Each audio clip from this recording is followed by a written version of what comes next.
नमस्कार दोस्तों, आप सभी का हमारे YouTube channel SSC coaching centre में स्वागत है। तो चलिए स्टार्ट करते हैं। पहला सवाल है, यदि कोई धन 10 वर्षों में 2 गुना हो जाता है तो ब्याज की दर ज्ञात करें। देखो समझिएगा, जब हमें कोई धन नहीं दिया जाता है तो हम अपनी तरफ से उस धन को 100 मान लेते हैं। अब कोई धन 100 है और वो क्या हो गया, 2 गुना हो गया, तो 100 के 2 गुना का मतलब है 200 हो जाएगा। भाई 100 रुपये आपने बैंक में जमा किए और वो 200 रुपये हो गए, तो उस पर ब्याज कितना लग गया, 100 रुपये ब्याज का लगा। तो इतना पता चल गया कि हमारा जो ब्याज है वो 100 रुपया है। समय कितना लगा है 2 गुना होने में, 10 वर्ष का समय लगा है। 100 से 200 होने में 10 वर्ष का समय लगा है। इतना क्लियर है। अब साधारण ब्याज का जो फॉर्मूला होता है उसी में लगा दीजिए और आंसर आ गया। सिंपल इंटरेस्ट बराबर पी आर टी बट्टे 100, यही तो फॉर्मूला होता है। ब्याज आपका कितना है, 100 रुपये का, तो 100 लिख दो। प्रिंसिपल 100 रुपया, 100 लिख दो। रेट आपको निकालना है, ठीक है। टाइम 10 वर्ष का, बट्टे में 100। अब देखो 100 से ये 100 कट जाएगा और ये 10 से ये 100 कट जाएगा 10 बार में।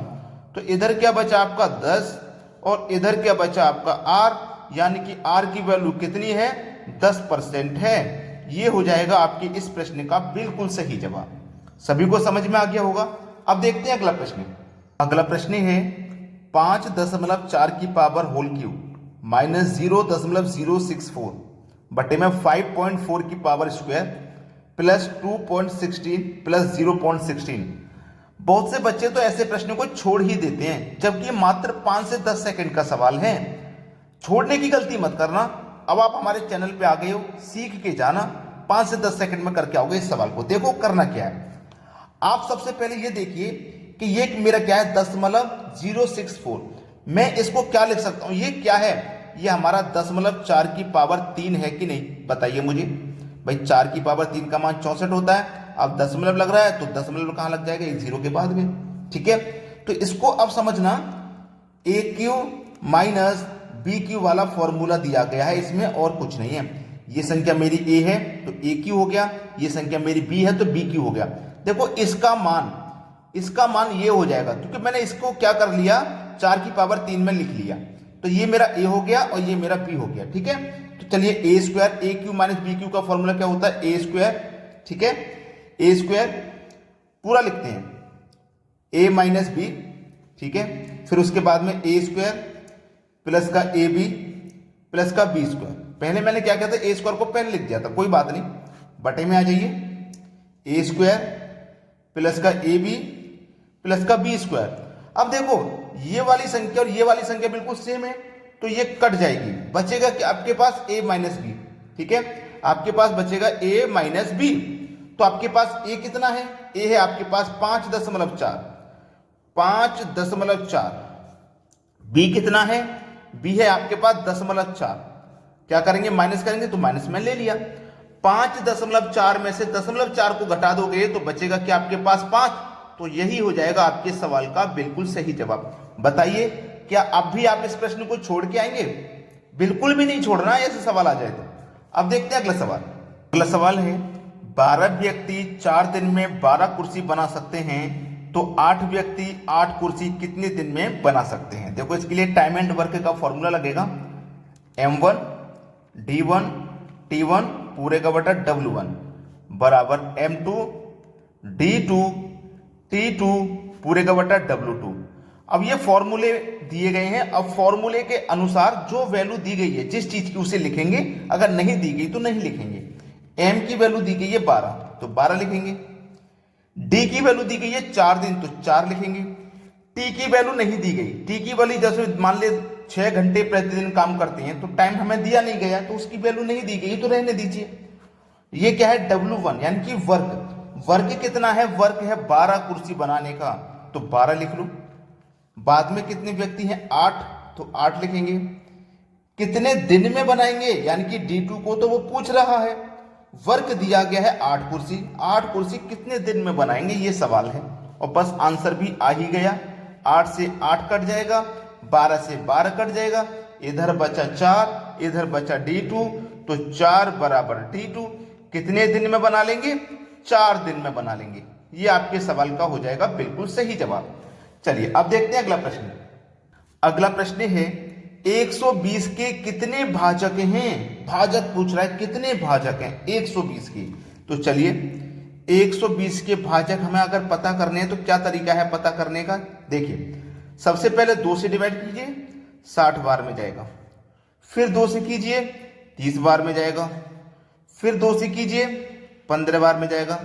अब 2 से नहीं जाएगा, 3 से कीजिए, 3 पंजे 15, 5 बार में गया। अब 5 से कर दिए 1 बार में गया। तो चलिए हमारा यहाँ पे 2 2 2 2 कितनी बार आया 3 बार आया है, तो 2 की पावर 3 ले लो। 3 कितनी बार आया 1 बार आया है, तो 3 की पावर 1 ले लो। 5 कितनी बार आया 1 बार, तो 5 की पावर 1 ले लो। ठीक है, चलो अब याद रखना हमें इस संख्या से कोई मतलब नहीं, जो पावर है इसी से मतलब है। तो ये 3 पावर है मेरी, इसमें 1 जोड़ के लिख दो 4। 1 पावर है इसमें भी 1 जोड़ के लिख दो 2। 1 पावर है इसमें भी 1 जोड़ के लिख दो 2। 4 दूने का 8, 8 दूने का 16। सवाल खत्म हो गया। कितने भाजक हैं 16 भाजक हैं। यह आपके सवाल का बिल्कुल सही जवाब है। अब देखते हैं अगला प्रश्न। अगला सवाल है 8 वर्ष में कोई राशि 5% की दर से 175 रुपये हो जाती है, तो वह राशि क्या है। देखो समझिएगा प्रश्न को। हमारे पास जो भी राशि होगी वो अपने आप में 100% होती है ना, 100% होती है। अब 100% से कितनी हो गई 175 रुपये हो गई। 100 से 175 हो गई। ठीक है, ये 100% का मान नहीं है, ये 100% का मान नहीं है। हमारी राशि 8 वर्ष में 5% की दर से 175 रुपये हो गई है। ठीक है, अब देखना ये 100% का मान नहीं है। अब देखो 8 वर्ष में हुई है ना, 1 वर्ष का हमारा रेट 5% है, तो 8 वर्ष का कितना हो जाएगा 8 पंजे 40% हो जाएगा। तो हमारी कोई राशि 100% होती है, उस पर 40% रेट हो जाएगा, तो मतलब 140 हो जाएगा। तो हम क्या करेंगे, इस राशि में 140 से डिवाइड कर देंगे और 100% का मान निकालने के लिए 100 से मल्टीप्लाई कर देंगे। 0 से कट जाएगा भाई ये 0। ठीक है, 2 से कट जाएगा 7 बार में, 2 से कट जाएगा 5 बार में। ठीक है, अब 7 से कटाऊंगा, कटेगा क्या 7 दूने का 14, 7 दूने का 14, 3 बचेगा 35, 7 पंजे 35, 25 बार में कटेगा। 25 का गुना 5 से कर दो तो 125। ये आपके सवाल का सही जवाब है। वह राशि क्या थी 125 रुपये थी। अब देखते हैं अगला सवाल। अगला सवाल है इस तरीके के सवाल को आप किस तरीके से सॉल्व करोगे पीछे की तरफ से। जैसे 16 का स्क्वायर रूट है, तो 16 का स्क्वायर रूट भैया कितना होता है, आप बोलेंगे सर 4।